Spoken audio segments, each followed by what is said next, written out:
گئے، وضو فرمایا، پانی نوش فرمایا اور پھر وہاں سے تلبیہ پڑھ کے آگے سفر کی روانگی۔ جب نبی علیہ السلام نے تلبیہ پڑھ کر سفر روانگی ہوئی تو آپ نے ارشاد فرمایا کہ میں یونس علیہ السلام کو دیکھ رہا ہوں کہ وہ سرخ اونٹنی پر سوار ہیں اور تلبیہ پڑھتے ہوئے یہاں سے جا رہے ہیں۔ یعنی اللہ تعالیٰ نے نبی علیہ السلام کو کشف کی نظر سے پرانے جو حالات تھے وہ بھی دکھا دیے۔ انبیاء اپنے اپنے وقت میں جب حج کے لیے وہاں سے گزرے تھے تو جیسے وہ گزرے ہوئے ایک منظر کو دکھا دیا جاتا ہے نا، اللہ نے نبی علیہ السلام کو منظر دکھا دیے۔ چنانچہ نبی علیہ السلام نے فرمایا کہ میں نے یونس علیہ السلام کو دیکھا، اس طرح سرخ رنگ کا اونٹ تھا اور وہ اپنے اونٹ کے ساتھ تلبیہ پڑھتے ہوئے یہاں سے گزر رہے ہیں۔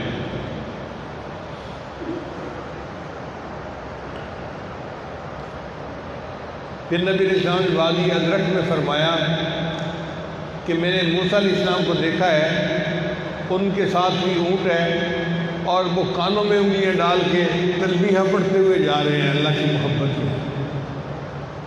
موسیٰ علیہ السلام بھی وہیں بیر روحہ سے گزرے جب حج کہنے گئے۔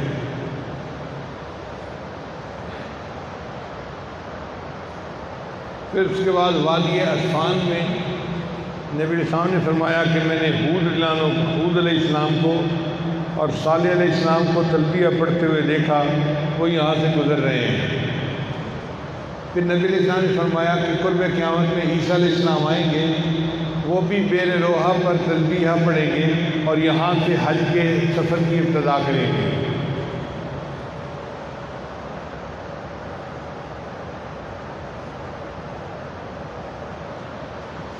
ایک صحابی کے پاس اونٹ بھی تھا اور وہ پیدل بھی چل رہے تھے، تو نبی علیہ السلام نے ان کو نصیحت فرمائی کہ سفر لمبا ہے، بیمار ہو جاؤ گے، بہتر ہے کہ تم اونٹ کے اوپر سوار ہو جاؤ۔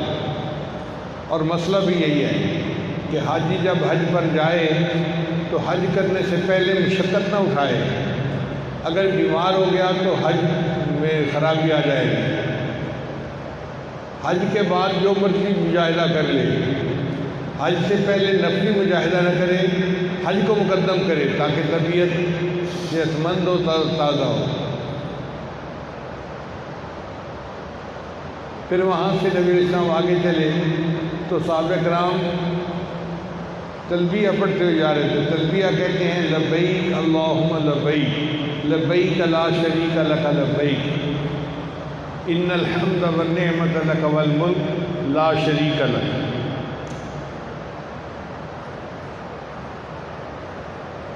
راستے میں ایک جگہ جبرائیل علیہ السلام نازل ہوئے اور انہوں نے نبی علیہ السلام کی خدمت میں عرض کیا، اے اللہ کے نبی صلی اللہ علیہ وسلم، اللہ رب العزت نے مجھے صرف اس مقصد کے لیے بھیجا ہے کہ تلبیہ پڑھنے والوں کا تلبیہ مجھے اچھا لگتا ہے، اپنے صحابہ سے کہو کہ یہ ذرا اونچا تلبیہ پڑھیں۔ صحابہ کرام پہلے ذرا آہستہ آہستہ پڑھ رہے تھے، اب انہوں نے اونچا پڑھنا شروع کر دیا۔ وہ فرماتے ہیں کہ ہم نے اتنا تلبیہ پڑھا کہ جب میرے روحہ پر پہنچے تو ہمارے حلق خشک ہو گئے تھے، لفظ نہیں نکلتے تھے منہ سے۔ بھئی بندے کو پتہ چلے کہ یہ لفظ بولنے سے میرا اللہ راضی ہوگا تو بندہ کتنی محبت سے پڑھے گا۔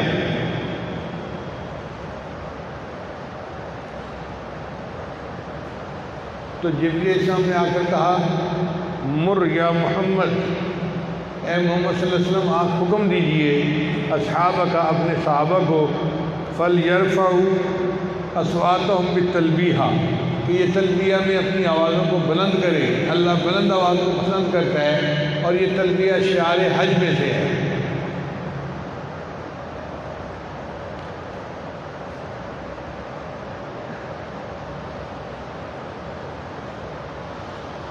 اللہ کی شان دیکھیں کہ سفر کے حالات ہوتے ہیں۔ سیدنا صدیق رضی اللہ عنہ کی ایک بیوی تھی، اس کا نام تھا اسماء بنت امیس۔ تو جس رات یہ سفر شروع ہونا تھا اسی رات ان کے یہاں بچے کی ولادت ہو گئی، حاملہ تھی اور اسی رات بچے کی ولادت ہو گئی۔ اب وہ پریشان، کہ میں تو سفر پہ چلی تھی اور بچے کی ولادت ہو گئی اور میرے تو 40 دن نفاس کے ہوں گے، میں حج کیسے کروں گی؟ نبی علیہ السلام نے انہیں بتایا کہ آپ نے نماز نہیں پڑھنی اور طواف نہیں کرنا، اس کے علاوہ جتنے کام ہیں سب کام کر سکتی ہو۔ چنانچہ انہوں نے بھی حج کا احرام باندھا، تلبیہ پڑھا اور سفر میں وہ بھی ساتھ روانہ ہو گئی، اور اس بچے کا نام رکھا گیا محمد بن ابو بکر۔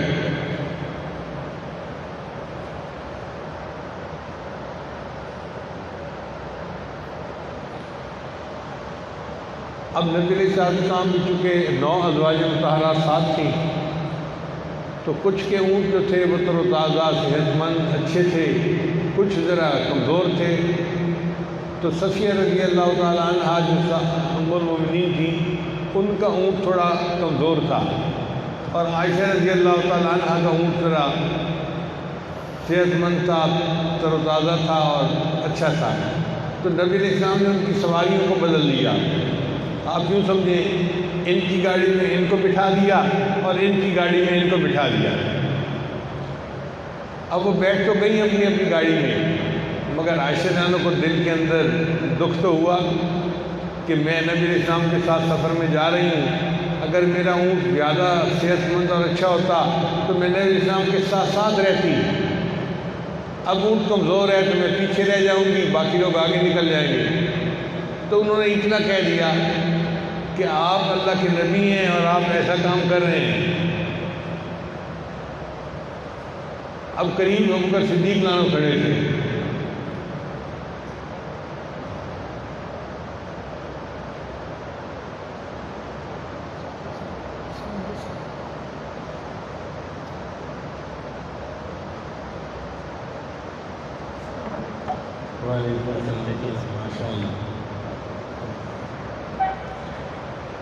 تو قریب سیدنا صدیق اکبر رضی اللہ تعالیٰ عنہ کھڑے تھے، انہوں نے سن لیا کہ میری بیٹی نے یہ الفاظ کہے ہیں۔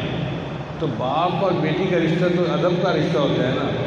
انہوں نے عائشہ رضی اللہ تعالیٰ عنہ کو ایک تماچا لگایا اور کہا کہ عائشہ تجھے پتہ نہیں کہ نبی علیہ السلام کی یہ لفظ کہہ رہی ہے؟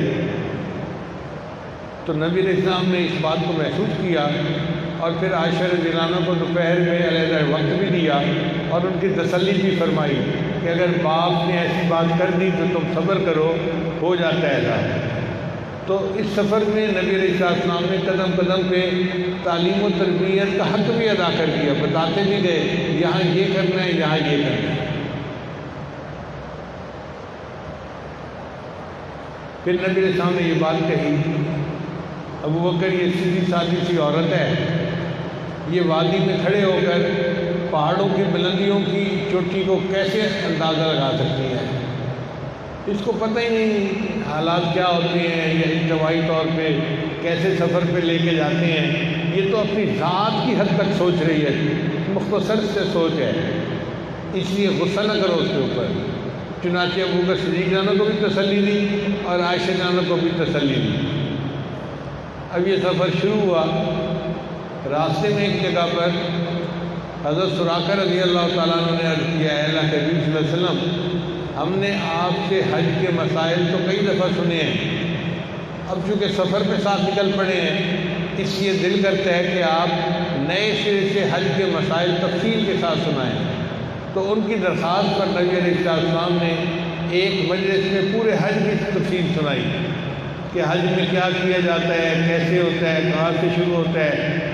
پہلے منا جانا، پھر منا سے عرفات جانا، پھر عرفات سے مزدلفہ، مزدلفہ سے واپس منا، پھر جو اعمال ہیں وہ سارے تفصیل کے ساتھ بتائے۔ تقریباً 4-5 دن لگے اس میں۔ 4 ذی الحجہ کو صبح کے وقت نبی علیہ السلام مکہ مکرمہ کے قریب پہنچ چکے۔ 4 ذی الحجہ کو صبح کے وقت یہ پورا قافلہ مکہ مکرمہ کے قریب پہنچ گیا تھا۔ چنانچہ نبی علیہ السلام اعلیٰ مکہ سے مکہ میں داخل ہوئے۔ مکہ مکرمہ کے 2 حصے ہیں، ایک حصہ ہے جہاں نبی علیہ السلام کی ولادت، اب تو لائبریری بنا دی گئی، وہ جگہ پہاڑ کی وجہ سے اونچی ہے، اور دوسرا ہے مسفلہ جہاں ابوبکر صدیق کا گھر تھا۔ وہ ذرا نیچے آئے۔ تو اعلیٰ مکہ سے مراد یہ کہ جدھر نبی علیہ السلام کی ولادت مبارکہ تھی نا، اس طرف سے نبی علیہ السلام مکہ مکرمہ میں داخل ہوئے۔ جب اللہ کے نبی صلی اللہ علیہ وسلم کی نظر بیت اللہ پر پڑی تو حدیث مبارکہ میں آتا ہے کہ نبی علیہ السلام کی مبارک آنکھوں میں آنسو تھے، آپ کا دل اداس تھا بیت اللہ کو دیکھنے کے لیے۔ آپ نے بیت اللہ کو دیکھا تو ہاتھ اٹھا کر دعا مانگی۔ چنانچہ فقہاء نے لکھا ہے کہ جو بندہ جائے اور بیت اللہ کو دیکھ کر دعا مانگے، پہلی نظر میں جو دعا مانگتا ہے اللہ اس کی دعا کو قبول فرما لیتے ہیں۔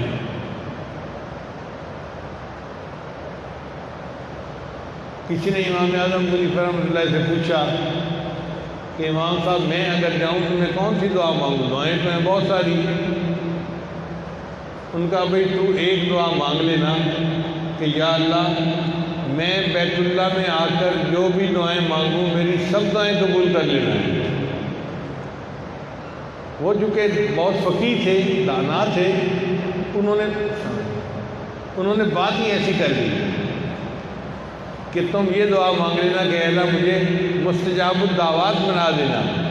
تو جب یہ کہو گے تو اللہ تعالیٰ تمہیں مستجاب الدعوات بنا دے گا، پھر پوری زندگی دعائیں قبول ہوتی رہیں گی۔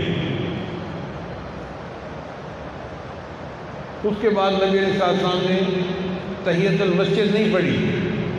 ہر مسجد میں حق ہے مسجد کا کہ کوئی بندہ داخل ہو تو وہاں جا کر پہلے 2 رکعت مسجد کے پڑھے، تحیۃ المسجد پڑھے۔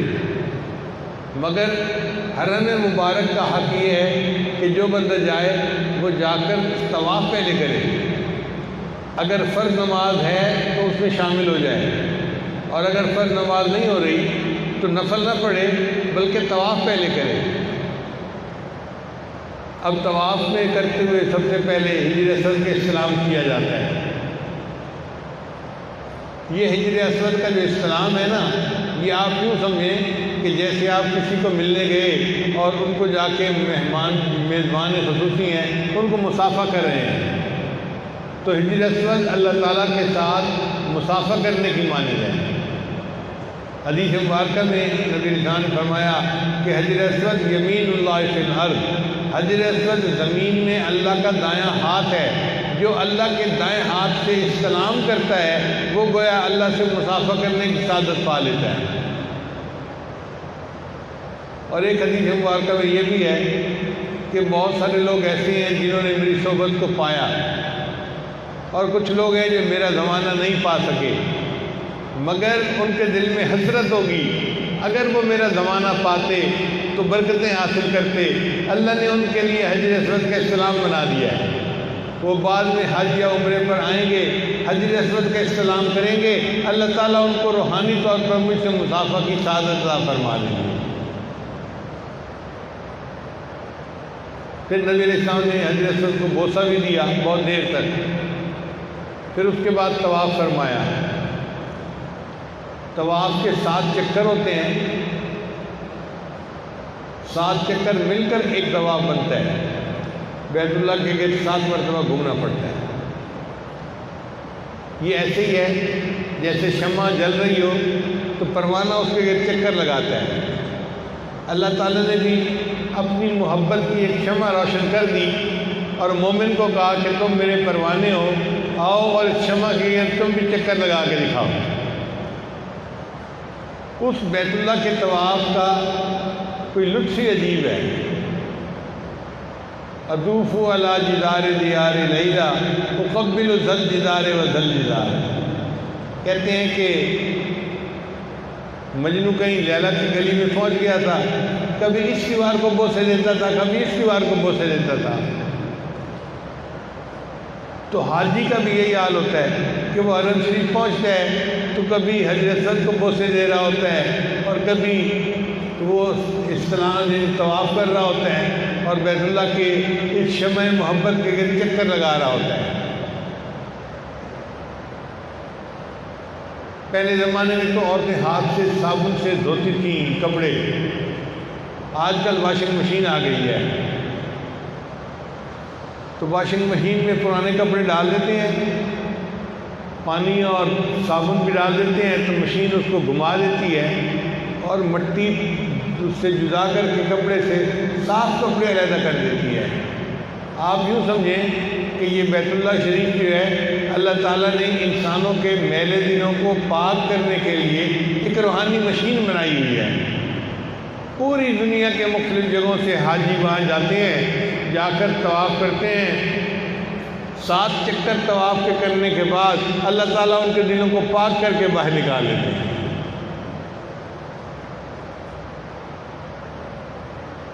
پھر اس کے بعد نبی علیہ السلام نے مقام ابراہیم کے 2 رکعت نفل بھی پڑھے، جو جو طواف کے ہوتے ہیں، واجب الطواف ہوتے ہیں، وہ پڑھے۔ پھر نبی علیہ السلام نے زمزم کنویں پہ جا کے پانی بھی پیا، اور پھر اس کے بعد عمر رضی اللہ عنہ نے پوچھا، اے اللہ کے نبی صلی اللہ علیہ وسلم، میرا دل چاہتا ہے کہ میں ملتزم سے جا کے لپٹ جاؤں۔ عمر رضی اللہ تعالیٰ عنہ ذرا قد کاٹ میں بھی بڑے تھے اور پہلوان ٹائپ بندے تھے، تو نبی علیہ السلام نے فرمایا، عمر تم جاؤ تو صحیح، مگر کمزوروں کا خیال رکھنا، زیادہ زور آزمائی نہ کرنا۔ ان کو بھی نبی علیہ السلام نے تعلیم دے دی کہ ہر بندے کا دل چاہتا ہے کہ میں آگے بڑھوں، میں سینہ لگاؤں، مگر کمزوروں کا خیال رکھنا، دوسروں کا لحاظ رکھنا۔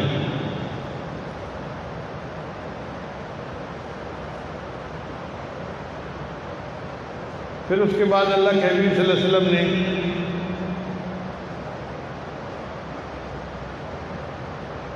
صحابہ کو کہا کہ جو اپنے بال کٹوانا چاہتے ہیں ان کا عمرہ مکمل نہیں۔ اس کے بعد نبی علیہ السلام نے صفا مروہ کیا، باب صفا پہ صفا پر گئے اور سعی کی۔ صفا مروہ کی سعی کے دوران جب دورین جو سب نشان آتے ہیں نا، وہاں نبی علیہ السلام باقاعدہ تیز چلتے تھے، دوڑتے تھے میلین دورین کے درمیان۔ اب جب 7 چکر مکمل ہو گئے، اس کے بعد نبی علیہ السلام نے صحابہ کرام کو فرمایا کہ جو بال کٹوانا چاہتے ہیں ان کا عمرہ مکمل ہو گیا، وہ بال کٹوا سکتے ہیں۔ تو بعض حضرات نے اپنا حلق کروا لیا، یعنی ٹیڈ کروا لی، اور بعض حضرات نے قصر کروا لی، کینچی کے ساتھ کتروا لیے۔ نبی علیہ السلام نے اپنا احرام نہیں کھولا، کیونکہ نبی علیہ السلام کا جو احرام تھا وہ قران کا تھا۔ حج 3 طرح کی ہوتی ہے، ایک کو قران کہتے ہیں، ایک کو تمتع کہتے ہیں، اور ایک حج مکہ والوں کے لیے ہوتی ہے جس میں عمرہ نہیں ہوتا۔ تو نبی علیہ السلام نے جو عمرہ فرمایا، عمرے کے ساتھ حج کے احرام کو بھی شامل کر لیا۔ یہ قران کا احرام تھا۔ ہمارے حاجی جو یہاں سے جاتے ہیں، ہم اکثر اوقات حج تمتع کرتے ہیں، گئے عمرہ کیا، عمرہ کر کے بال کٹوا کے کپڑے اتار کے احرام اتار کے کپڑے پہن لیے، اور پھر 10 دن 12 دن جو رہنا ہوتا ہے وہ اپنا پابندیوں کے بغیر وہاں پر رہتے ہیں، احرام کی پابندیوں کے بغیر، پھر حج کا نیا احرام مان کے حج کرتے ہیں۔ تو حج تمتع میں احرام کا حج الگ، عمرے کا حج الگ ہوا، عمرے کا احرام الگ ہوا، اور حج کا احرام الگ ہوا۔ لیکن حج قران میں ایک ہی احرام باندھنا پڑتا ہے۔ پھر اس کے بعد نبی علیہ السلام واپس تشریف لے گئے جہاں پر آپ نے قیام فرمایا تھا، مقام صرف۔ آپ صلی اللہ علیہ وسلم دن میں بیت اللہ شریف تشریف لے آتے اور وہاں پر نمازیں ادا کرتے اور خطبہ دیتے، اور شام کو واپس تشریف لے جاتے۔ 5 اور 6 ذی الحجہ نبی علیہ السلام کا یہی معمول رہا۔ چنانچہ 7 ذی الحجہ کو نبی علیہ السلام نے حجر اسود کے قریب خطبہ دیا اور اس میں علامات قیامت بتائیں، کیونکہ نبی علیہ السلام کا حج فرمانا نشانیوں میں سے ایک نشانی تھی، یہ آپ کا آخری حج تھا۔ تو نبی علیہ السلام نے پھر قیامت کی نشانیوں کو تفصیل کے ساتھ بتایا۔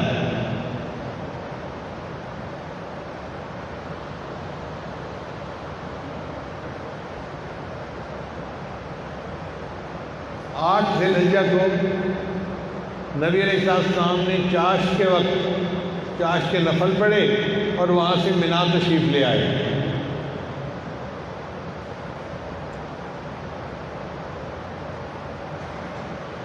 نبی علیہ السلام نے مینا میں 5 نمازیں پڑھی، ظہر، عصر، مغرب، عشاء اور اگلے دن کی فجر۔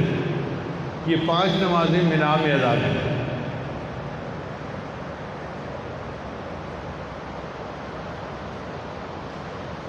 پھر اگلے دن 9 ذی الحجہ تھی، تو 9 ذی الحجہ کو نبی علیہ السلام مینا سے عرفات تشریف لے گئے۔ یہ جمعے کا دن بنتا تھا۔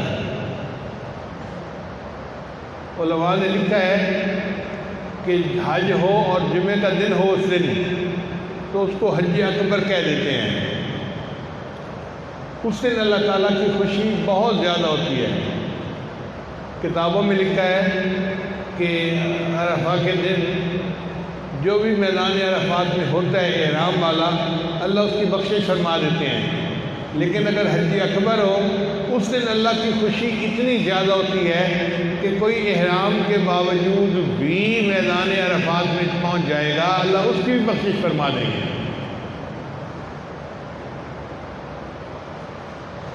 سیدنا عمر رضی اللہ عنہ فرمایا کرتے تھے کہ اس دن 5 عیدیں جمع تھیں۔ ایک تو مسلمانوں کی عید جمعہ کا دن تھا، دوسرا یہودیوں کی بھی عید تھی، پھر عیسائیوں کی بھی عید تھی، پھر آتش پرستوں کی بھی عید تھی۔ اہل ملل جتنے بھی تھے سب کی عید کا دن اس دن اللہ نے اکٹھا کر دیا تھا۔ تو نبی علیہ السلام نے ظہر کے وقت خطبہ حج دیا اور ظہر اور عصر کو جمع کر دیا، جمع بین الصلاتین کہتے ہیں، 2 نمازوں کو اکٹھا کر لیا۔ آج بھی یہی مسئلہ ہے، کوئی بندہ امام کے پیچھے وہاں جا کے خطبے سنے گا تو دونوں نمازیں اکٹھی ادا کرے گا۔ پھر عصر اور مغرب کے درمیان وقوف کا وقت تھا، یہ ہے اصل حج۔ نجد کے لوگوں نے نبی علیہ السلام سے پوچھا تھا، اے اللہ کے نبی صلی اللہ علیہ وسلم مل حج، حج کیا ہے؟ نبی علیہ السلام نے فرمایا الحج العرفہ، کہ عرفہ کا جو وقوف ہے اس کا دوسرا نام حج ہے۔ تو ظہر سے لے کے مغرب تک کا وقت یہ دعاؤں کی قبولیت کا وقت ہوتا ہے۔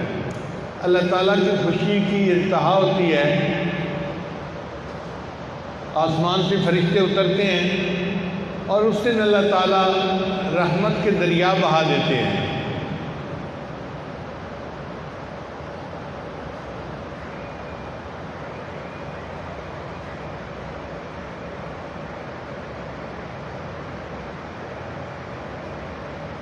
علماء نے لکھا ہے کہ جو بندہ وقوف عرفہ کرے اور پھر یہ کہے کہ میری بخشش نہیں ہوئی، اللہ تعالیٰ اس بندے سے ناراض ہوتے ہیں۔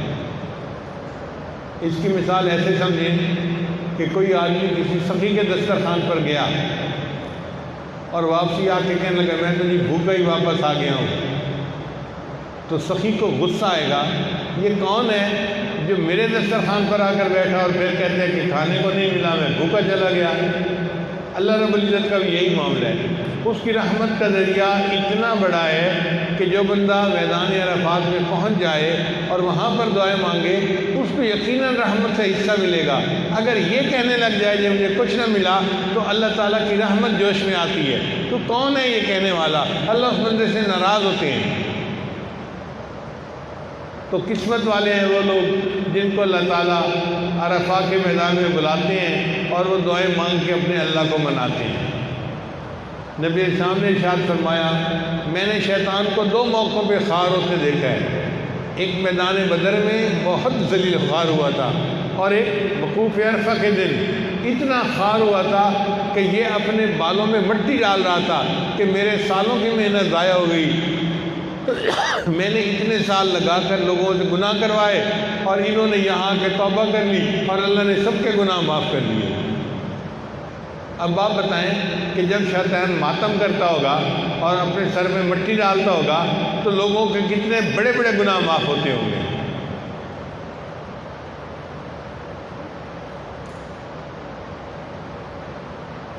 چنانچہ ظہر سے لے کے مغرب تک کا وقت دعا مانگنے کا وقت ہے، اس میں مرد عورتیں سب انفرادی دعا مانگیں، اجتماعی دعا مانگیں، خیمے کے اندر مانگیں، خیمے سے باہر نکل کے مانگیں، بیٹھ کے مانگیں، کھڑے ہو کے مانگیں، جس طرح سے بھی مانگیں، دعا مانگنی چاہیے۔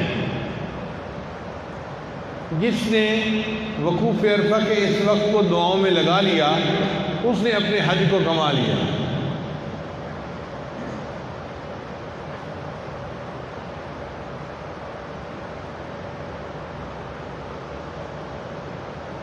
پھر جیسے ہی مغرب کا وقت شروع ہوتا ہے عرفات سے مزدلفہ کی طرف واپس جانا ہوتا ہے۔ مغرب کی نماز عرفات میں نہیں پڑھ سکتے، حکم الہی ہے کہ مزدلفہ جا کر مغرب اور عشاء اکٹھی پڑھے، یعنی عصر کو وقت سے پہلے پڑھا کے دکھا دیا اور مغرب کو وقت کے بعد پڑھا کے دکھا دیا کہ دیکھو یہ وقت کی پابندی ضروری تھی لیکن حکم میرا ہے، لہذا جب میرا حکم ہو جائے تو ہر چیز تبدیل ہو سکتی ہے۔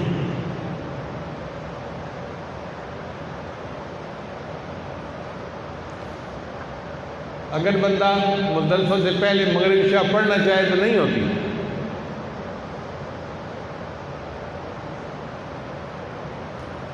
اللہ کی شان دیکھیں، عشاء کے وقت میں وہاں جا کر پہلے مغرب پڑھتے ہیں پھر عشاء پڑھتے ہیں تو مغرب اور عشاء جمع اکٹھی ہو جاتی ہے۔ پھر وہ رات مزدلفہ میں ہی حاجی قیام کرتے ہیں۔ ایک بڑا سا میدان ہے پہاڑوں کے درمیان اور اس میں سب سوئے ہوتے ہیں۔ ہم نے دیکھا کیا امیر اور کیا غریب، بڑے بڑے مل اونر کارخانے والے اور بڑے بڑے جو ہے نا سرکاری عہدوں والے اور گورنمنٹ کی جو ہے نا وہ حکومتوں والے سب نیچے پڑے ہوتے ہیں لیٹے ہوتے ہیں۔ اللہ تعالیٰ حاجی کی میں کو ٹکا کے مارتے ہیں کہ تو مٹی سے بنا ہوا تھا، ذرا مٹی کے ساتھ مل کے دیکھنا تیری حقیقت کیا ہے۔ علماء نے لکھا ہے حاجی کے حق میں مزدلفہ کی رات شب قدر کی رات کی مانند ہوتی ہے، یعنی جیسے عام آدمی کے لیے شب قدر بڑی عظیم رات ہے، حاجی کے لیے مزدلفہ کی رات شب قدر کا مقام رکھتی ہے۔ تو کچھ حاجی آرام کرتے ہیں اور باقی نمازیں پڑھتے ہیں، دعائیں مانگتے ہیں۔ وہاں نیند کس کو آتی ہے؟ سب اللہ کی طرف متوجہ ہوتے ہیں، سب اللہ سے مانگ رہے ہوتے ہیں۔ عجیب رات ہوتی ہے، زندگی کا حاصل ہوتی ہے۔ چنانچہ پھر اگلے دن جب فجر کا وقت ہو جاتا ہے تو فجر کی نماز سے لے کر سورج کے نکلنے تک پھر وقوف کا وقت ہوتا ہے، اس کو وقوف مزدلفہ کہتے ہیں۔ یہ اللہ نے دو وقوف کیوں بنا دیے؟ علماء نے لکھا ہے کہ انسان کی فطرت ہے، کچھ ایسے ہوتے ہیں جو وقت کی قدر کرتے ہیں، موقع سے پہلے اس کا احساس کر لیتے ہیں، اور کچھ ایسے ہوتے ہیں کہ جو پہلے احساس نہیں کرتے، وقت گزرنے کے بعد ان کو احساس ہوتا ہے۔ چنانچہ اللہ رب نے فرمایا کہ میرے بندوں میں نے تمہارے لیے وقوف عرفات کا وقت بنا دیا، مگر اللہ کو پتہ تھا کہ یہ بھولنے والے بندے ہیں، غفلت میں پڑنے والے بندے ہیں، یہ پھر جو ہے کچھ نہیں مانگ سکیں گے، کوئی سو جائے گا، کوئی وضو کرنے چلا جائے گا، کوئی کھانے پینے میں لگ جائے گا، کوئی سیل فون پہ باتوں میں لگ جائے گا اور یہ وقوف کا وقت ضائع کر بیٹھیں گے۔ پھر جب مغرب کے وقت وقوف کا وقت ختم ہوگا نا، اس وقت کہیں گے اوہو مجھے تو یار دعا ہی نہیں مانگی، میری تو فلاں دعا رہ گئی، فلاں دعا رہ گئی، فلاں دعا رہ گئی۔ اللہ نے فرمایا اچھا تم نے بڑے دینے والے دنیا میں دیکھے ہوں گے لیکن ایسا کوئی نہیں دیکھا ہوگا، میں تمہیں پھر موقع دیتا ہوں، اب تمہیں جو یاد آئے تم وقوف مزدلفہ میں وہ بھی مانگ لینا، میں وہ بھی عطا کر دوں گا۔ اس لیے اللہ نے دو وقوف بنا دیے، وقوف مزدلفہ بھی بنا دیا۔ حدیث مبارکہ میں آتا ہے کہ وقوف مزدلفہ کی دعا کے بعد نبی صلی اللہ علیہ وسلم مسکرائے، تو بکر صدیق نے پوچھا اے اللہ کے نبی صلی اللہ علیہ وسلم آپ کیوں مسکرائے؟ تو نبی صلی اللہ علیہ وسلم نے فرمایا ابو بکر میں نے وقوف عرفات میں اللہ سے دعا مانگی تھی کہ اے اللہ جو حج کرنے آئے اس کے اوپر جو بھی حق ہوں اللہ کے ہوں تو وہ بھی بخش دیجیے گا، اور بندوں کے حق ہوں تو آپ بخشوا دیجیے گا۔ تو اللہ نے وعدہ فرما لیا کہ جو میرے حق ہوں گے میں بخش دوں گا، لیکن بندوں کے حق ادا کرنے پڑیں گے۔ پھر میں مزدلفہ پہنچا تو مزدلفہ پہنچ کے میں نے دعا بند نہیں کی، مجھے پتہ تھا اللہ کی رحمت بہت وسیع ہے، اور میں یہاں بھی اللہ یہی دعا مانگتا رہا، یا اللہ جب آپ حقوق اللہ معاف فرما دیں گے تو حقوق العباد معاف کروانے کی ذمہ داری بھی آپ ہی لے لیں۔ تو اللہ نے میری فریاد کو قبول کر لیا اور فرمایا کہ اچھا، جو حج کرنے آئے گا حقوق اللہ میں معاف کر دوں گا اور حقوق العباد معاف کرنے میں اس کی مدد کر دوں گا۔ لہذا میں مسکرایا کہ اللہ نے میری امت کے لیے کتنی آسانیاں فرما دی۔ اب حقوق العباد معاف کرنے کا مطلب کیا ہے؟ یہ نہیں ہے کہ میں نے کسی سے 15 لاکھ لیے قرضے کے طور پہ اور اس کو دیے نہیں، تو اب جی میں نے جا کے عرفات پہ دعا مانگ لی تو حقوق العباد معاف ہو گئے۔ ایسے نہیں معاف ہوتے۔ اگر پیسے دینے ہیں تو دینے ہی پڑیں گے، تو پھر معاف کیسے ہوں گے؟ معاف سے مراد یہ کہ اگر دیر سے کوئی بندہ کسی کو پیمنٹ کرے نا تو قرض دینے والے کا دل دکھتا تو ہے نا، وہ جو دل اس کا دکھی ہوتا ہے نا وہ تکلیف اللہ معاف کروا دیں گے، پیسے دینے پڑیں گے۔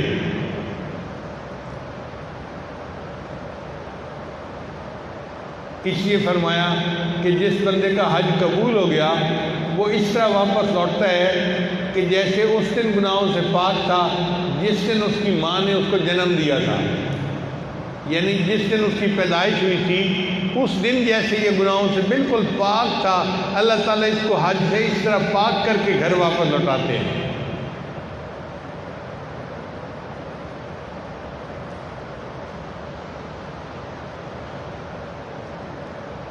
کہ نبی علیہ السلام مزدلفہ سے مینا تشریف لائے اور سورج نکلنے کے بعد جو ایک بڑا جمرہ ہے شیطان ہے اس کو کنکریاں ماری۔ کنکری مارنے کو رمی کہتے ہیں۔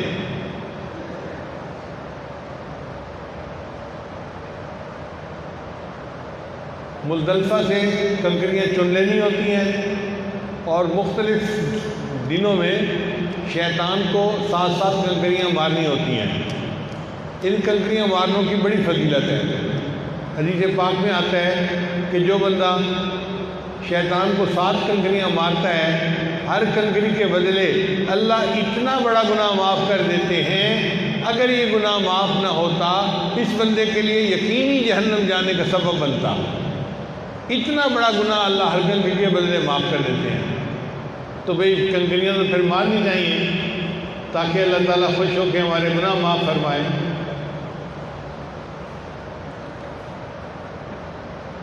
اب کنکریاں مارنے کی جگہ پہ ہم نے دیکھا کہ بعض لوگ جو ہیں وہ چھوٹی کنکریوں کی جگہ بڑے بڑے پتھر مارتے ہیں۔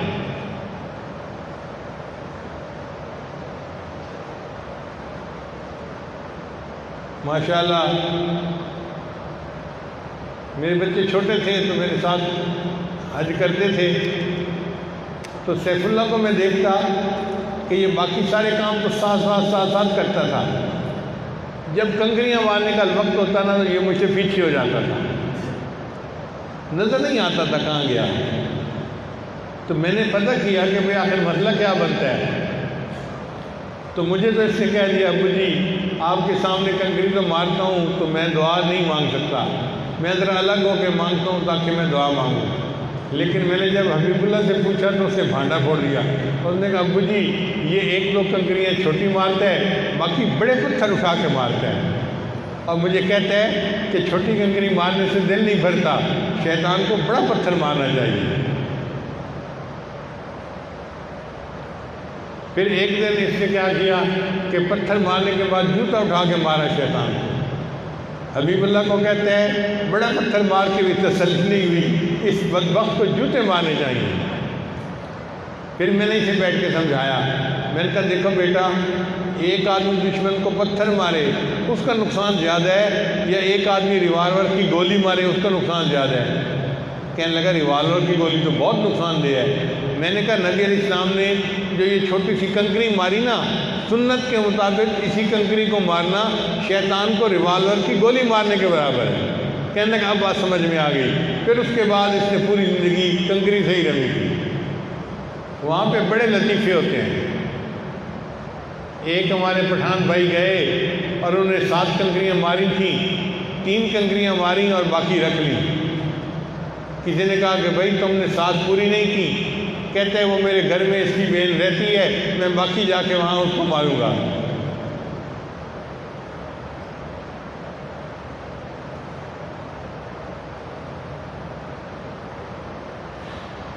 جو 10 ذی الحجہ کا دن ہوتا ہے، اس نے نبی علیہ السلام نے 4 کام کیے۔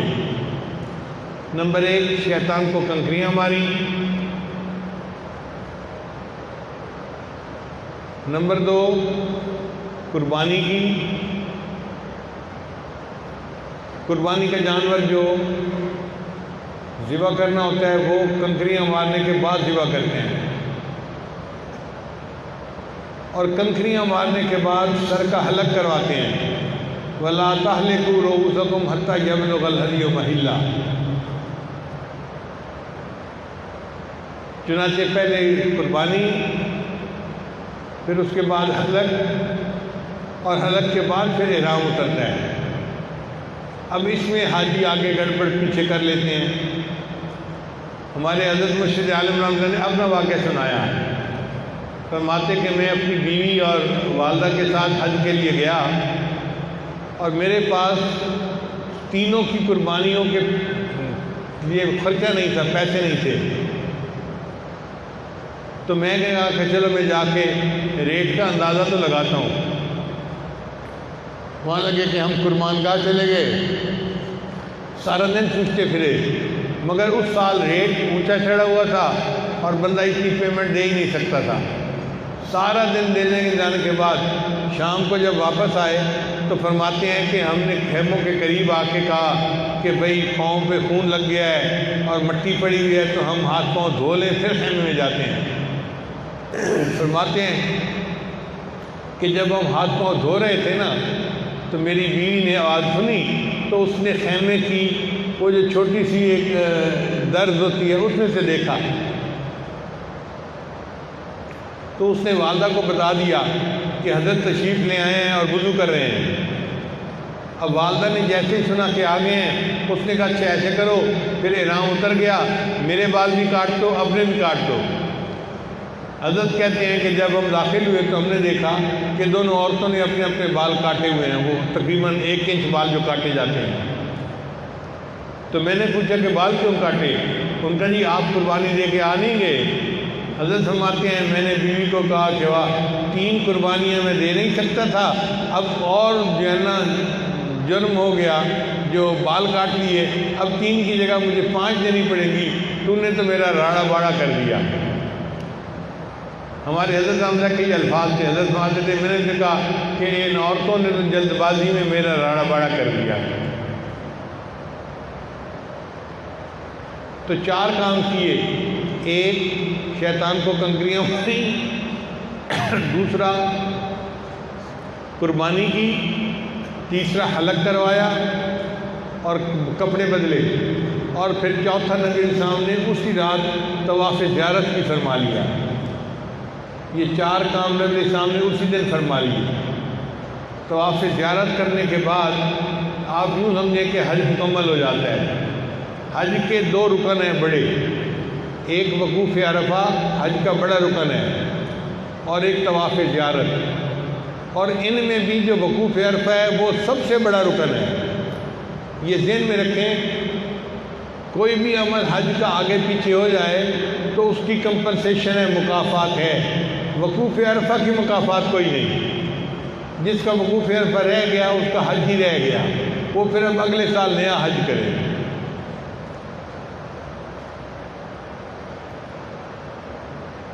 تو پہلا رکن ہے وقوف عرفہ اور دوسرا رکن ہے طواف زیارت۔ یہ 2 ارکان جس نے صحیح طرح ادا کر لیے اس کا گویا حج ادا ہو گیا۔ پھر اس کے بعد باقی 2-3 دن وہی مینا میں رہنا ہوتا ہے، اور روزانہ تینوں شیطانوں کو کنکریاں مارنی ہوتی ہیں۔ سکون کے ساتھ انسان اللہ کو یاد کرے، ذکر کرے، دعا کرے، اور مسنون وقت میں جا کر شیطان کو کنکریاں مارے اور گناہوں کو بخشوائے۔ پھر 3 دن کے بعد وہاں سے مکہ مکرمہ واپس آ جاتے ہیں، اور پھر اپنی فلائٹ کے حساب سے وہاں رہ کر وہاں سے اپنے گھروں کو واپس آتے ہیں، مگر اس سے پہلے ایک طواف کرنا پڑتا ہے جس کو طواف وداع کہتے ہیں۔ طواف زیارت کے بعد بندہ جو کوئی بھی طواف کر لیتا ہے تو اس کا طواف وداع ہو جاتا ہے۔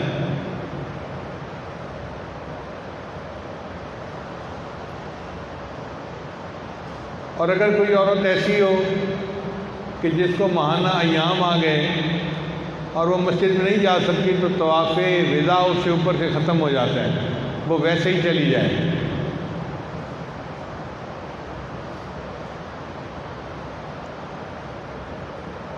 نبی علیہ السلام نے جب حج مکمل فرما لیا تو پھر آپ مقام صرف واپس تشریف لائے۔ وہاں پر عائشہ صدیقہ رضی اللہ تعالیٰ عنہا تھی۔ انہوں نے کہا اے حبیب صلی اللہ علیہ وسلم، حج تو میں نے کر لیا لیکن میرے ایام شروع ہو گئے تھے تو میں نے عمرہ تو آپ کے ساتھ نہیں کیا۔ تو نبی علیہ السلام نے فرمایا اچھا تم اپنے بھائی عبد الرحمن کے ساتھ جا کے عمرہ کر لو، میں انتظار کروں گا، جب عمرہ کر کے واپس آؤ گی پھر ہم مدینہ واپس جائیں گے۔ چنانچہ نبی علیہ السلام نے انتظار فرمایا اور ام المؤمنین سیدہ عائشہ صدیقہ رضی اللہ تعالیٰ عنہا نے عمرہ بھی فرما لیا۔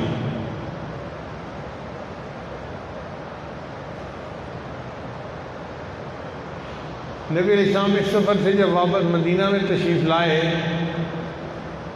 تو اس کے بعد نبی علیہ السلام اس دنیا میں 2 مہینے رونق افروز رہے اور پھر 2 مہینے کے بعد نبی علیہ السلام نے پردہ فرما لیا۔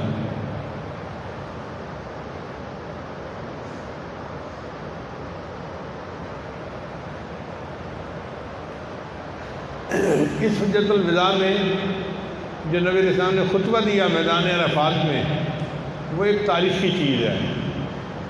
آج اتنی ایڈوانس جو ہے وہ مہذب قوموں کے درمیان بھی آج اگر اس خطبے کو پڑھ کے سنایا جائے تو انسان حیران ہوتا ہے کہ 1400 سال پہلے ایک دوسرے کے حقوق پر جو نبی علیہ السلام نے فرمایا وہ آج بھی حرف آخر نظر آتا ہے۔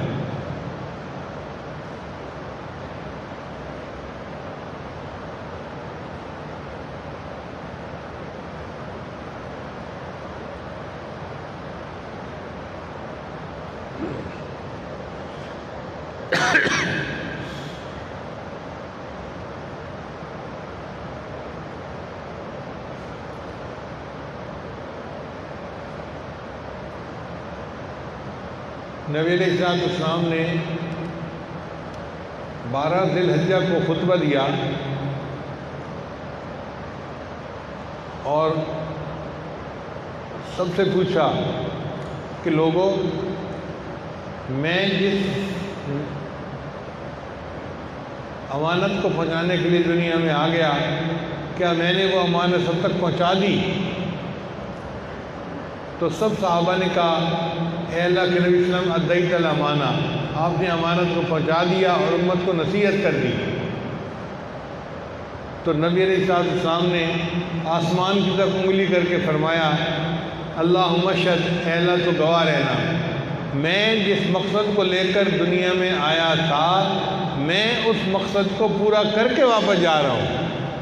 آپ تاریخ انسانیت میں نظر ڈالیں، آپ کو دنیا میں بڑے بڑے جرنیل نظر آئیں گے، بڑے فاتح نظر آئیں گے، بڑے سیاستدان اور حاکم نظر آئیں گے، بڑے شاعر، بڑے ادیب نظر آئیں گے، ہر بندے کے بڑے کام ہوں گے، لیکن جب زندگی کے حالات کو پڑھیں تو پتہ چلے گا جی وہ تو یہ بھی کرنا چاہتا تھا، زندگی نے وفا نہ کی اور اپنا کام مکمل نہ کر سکا۔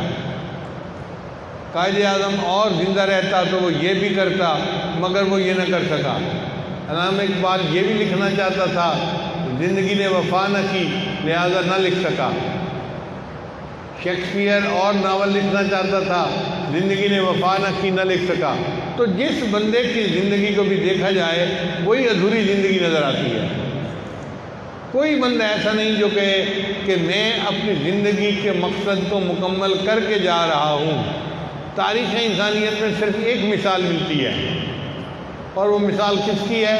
ہمارے آقا اور سردار حضرت محمد مصطفیٰ احمد مجتبیٰ صلی اللہ علیہ وسلم، انہوں نے فرمایا اے اللہ میں جس مقصد کو لے کے دنیا میں آیا تھا میں اس مقصد کو پورا کر کے جا رہا ہوں۔ چنانچہ ہم جن کی اقتداء کرتے ہیں ان کی ادھوری زندگی نہیں تھی، ان کی مکمل زندگی تھی، پوری زندگی تھی۔ میرا قائد ہے وہ زندگی پیغام تھا جس کا، محمد نام تھا جس کا، محبت کام تھا جس کا، وہ رفتہ رفتہ جس نے قوم کو منزل عطا کر دی، کلی آغاز تھی جس کی، چمن انجام تھا جس کا۔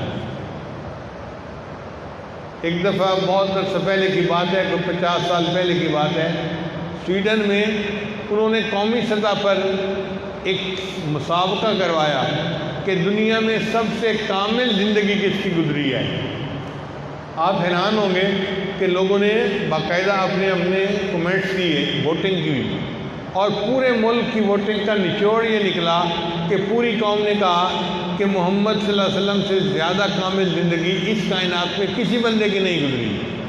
جس انداز سے دیکھو، جس زاویے سے دیکھو، وہ ہر انداز سے ہمیں کامل نظر آتے ہیں کافر، لیکن نبی علیہ السلام کی زندگی کے کمالات پر ان کو اتنا اتفاق ہے۔ تو الحمدللہ ہمارے دل میں خوشی ہونی چاہیے، ہم جس ذات کی پیروی کرتے ہیں، جن کو اپنا نبی مانتے ہیں، جن کو اپنا رسول مانتے ہیں، وہ کامل ہستی تھے جنہوں نے دنیا میں انسان کو کامل زندگی گزارنے کا طریقہ سکھایا۔ اب اللہ تعالیٰ ہمیں بقیہ زندگی نیکی کے اوپر گزارنے کی توفیق عطا فرمائے، اور بقیہ زندگی میں جو ایام ہیں اللہ ہمیں بھی بار بار حج کرنے کی توفیق عطا فرمائے۔ وآخر دعوانا ان الحمد للہ رب العالمین۔ نبی علیہ السلام نے ایک دعا مانگی تھی، وہ ضرور سن لیجئے، وہ پوری بات کا نچوڑ ہے۔ نبی علیہ السلام نے فرمایا، ایسی دعا میں جب اس دعا کو پڑھتا ہوں نا تو مجھے یوں محسوس ہوتا ہے کہ اگر نبی علیہ السلام کی باقی احادیث نہ بھی پہنچتی، صرف یہ دعا پہنچ جاتی نا، تو اس دعا کے اندر اتنی گہرائی ہے، اتنا عمق ہے کہ دل گواہی دے دیتا کہ یہ اللہ کے سچے رسول کا کلام ہے۔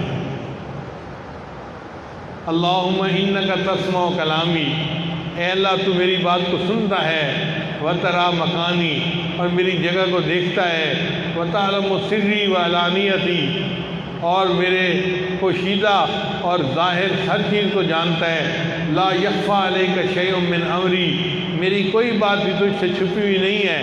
وَأَنَا الْبَائِسُ الْفَقِيرُ، اور اللہ میں مصیبت زدہ ہوں، محتاج ہوں۔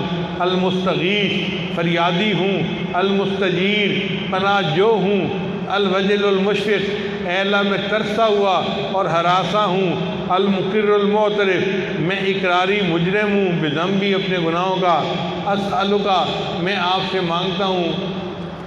مسألۃ المسکین، جیسے بے کس بندہ سوال کرتا ہے، وابتہل الیک ابتہال المذنب الذلیل، اور میں تیرے آگے گڑ گڑاتا ہوں جیسے گنہگار ذلیل ہو کر گڑ گڑاتا ہے۔